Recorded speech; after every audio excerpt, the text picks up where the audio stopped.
De retour sur le plateau du Parlement des entrepreneurs d'avenir avec nous, une nouvelle invitée, une femme, entrepreneuse d'avenir. Il s'agit de Léna Jetner. Bonjour. Bonjour. Merci d'être venue nous voir. Vous défendez Rhône-Alpien, un incubateur d'entreprises sociales. Est-ce qu'on peut revenir à la genèse de ce projet qui a été lancé en 2012 ? Étonnamment, vous avez lancé ce projet-là sur les bancs de l'école. Exactement, j'étais encore étudiante à l'école 3A, qui est une école de commerce et développement à Lyon. Et l'idée était de se dire qu'en fait, il y avait énormément de jeunes aujourd'hui qui avaient des idées de création d'entreprises, et notamment des entreprises d'un troisième type qu'on appelle les entreprises sociales, et qui avaient très peu de structures d'accompagnement qui leur étaient dédiées et qui leur permettaient d'avoir les clés pour se lancer. Donc c'était un constat assez simple.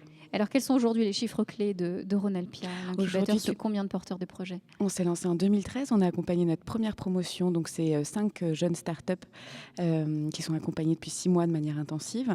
Et on recrute en ce moment et jusqu'au 15 décembre notre deuxième promotion d'entrepreneurs sociaux, donc avis aux amateurs. Alors concrètement, comment est-ce que vous accompagnez les porteurs de projets au quotidien? Quelle est votre valeur ajoutée? Qu'est-ce que vous leur apportez de plus? Concrètement, on leur apporte un hébergement dans un espace de coworking qui nous est mis à disposition par le campus René Cassin. Donc ils ont un endroit où ils peuvent venir travailler tous les jours.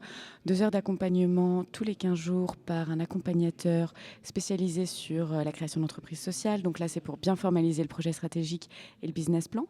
Du mentoring, du coaching, des workshops et des lunchs inspirants. Alors on a quelque chose d'innovant qui sont les lunchs inspirants. On fait témoigner des entrepreneurs sociaux à succès pour servir de rôle modèle. En fait, on a très peu de rôle modèles d'entrepreneurs qui sont accessibles. On a souvent des rôles modèles très lointains, un Xavier Niel ou un Steve Jobs, alors qu'en fait, on a besoin de modèles qui sont accessibles. Donc on essaye de faire témoigner au maximum ces entrepreneurs sociaux accessibles. Pourquoi avoir été sensible à l'entrepreneuriat social, on va dire, entreprendre autrement? Vous trouvez que la nouvelle génération aussi a conscience de l'avenir et notamment d'entreprendre autrement? J'ai l'impression que ouais, la génération Y aujourd'hui est plus sensible à ces questions. En tout cas, elle s'est prise la crise de 2007 en pleine face, quand elle était encore au lycée ou sur les bancs de l'école.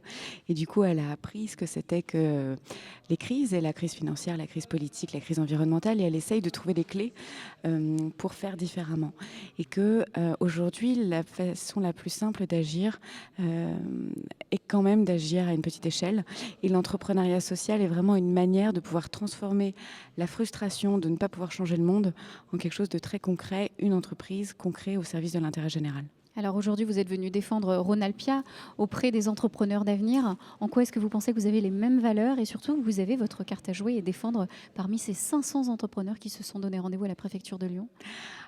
Je crois que je ne suis pas du tout en compétition avec eux. Par contre, je permets à des jeunes entrepreneurs d'avenir de pouvoir se lancer, à la génération d'entrepreneurs d'avenir de demain, de pouvoir démarrer dans des conditions qui sont favorables et qui sont sécurisées, puisque c'est à ça que sert un incubateur. Donc finalement, on pourrait très bien être l'incubateur des entrepreneurs d'avenir pour leur permettre d'avoir demain de nouvelles entreprises.